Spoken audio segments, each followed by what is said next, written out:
waliwo akakiiko bada Central Executive Committee SEC.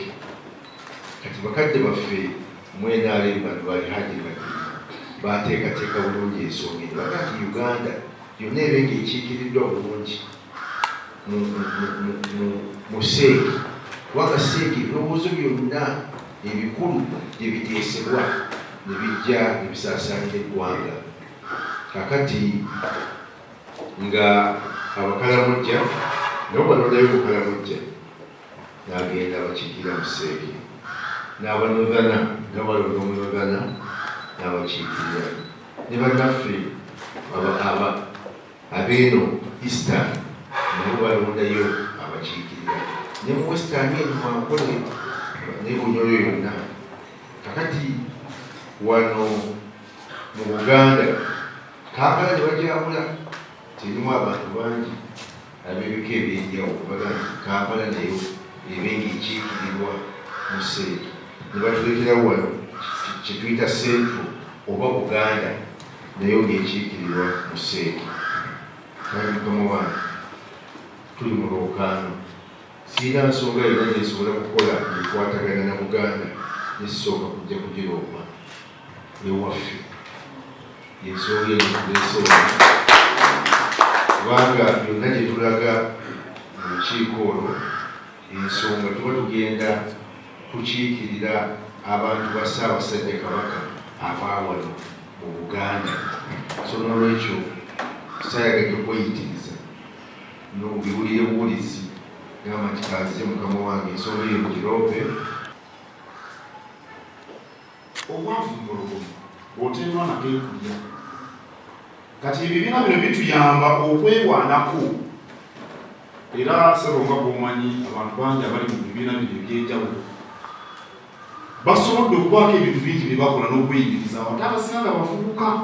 Awo nno siyinza butakwebaza mirimu egyo, era wiiki ewedde nabadde mu kimu ku bibiina bakiyita kinnakwekulakulanya kiri awo kinaaba bavubuka bato naye beekozeemu omulimu.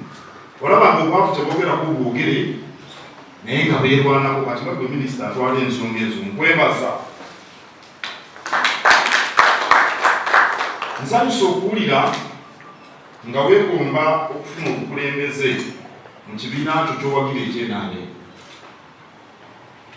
Obukulembeze ensonga nkulu. Twabadde ekibuli Omulangira Nakibiri n'agamba bwe muneesolobagga obukulembeze ate mujja kufuna abantu be mutayagala kubakulembera. Gunaaba gusinzaani? Obukulembeze oba mu bibiina, obukulembeze kabe mu Rotary, bebadde njogerako aba Rotary balonda buli mwaka ne balonda omukulembeze n'abakulembera. Nange onoze mukulembeze nze Katikkiro. Obukulembeze mu ddiini naye bubeerayo. N'olwekyo kirungi bwe tufuna abantu ne bagamba mu lwatu nti njagala kukulembera. Kubanga bwe tutafuna obukulembeze tujja kulwako abatuluŋŋamya ne bwe binaabeera ebyobufuzi.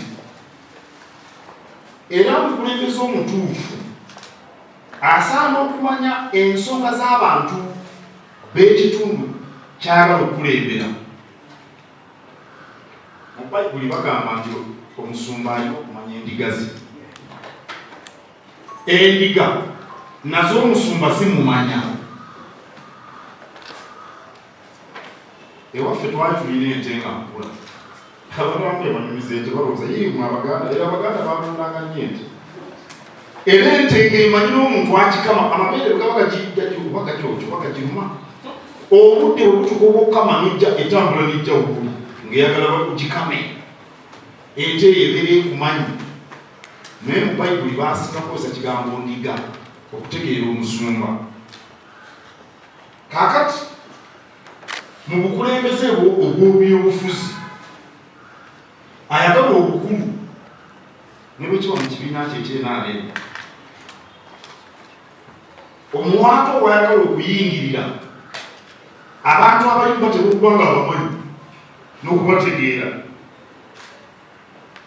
Oli atuwadde essaala agambye tukole ebibiina za Buganda ku ntikko. Okwolesebwa bwe tulina twesigamye ku nsonga ssemasonga ttaano. Twagala okuza Buganda ku ntikko nga twesigamye ku nsonga ssemasonga ttaano. Ssemasonga esooka kwe kukuuma, okunyweza n'okutaasa Namulundu. Eyo munnabyabufuzi ali mu Buganda tekugimanya. Ebikwata Kabaka bw'onoba tobimanyi, bwe munaagenda mu kibiina, bwe munaagenda mu paalamenti, onoobyogera otya? Bwe kirowoozeeko, onoobyogera otya? Akugambye yeddira ne Nyambi, nnyina Wankima ne Kojja waaliwo, ne Mamerito oli Wankima. N'olwekyo ndi musanyufu olw'omuntu gwe mmanyi bwe tuba baffe ebyebuddu onale Kasolo tubeera naye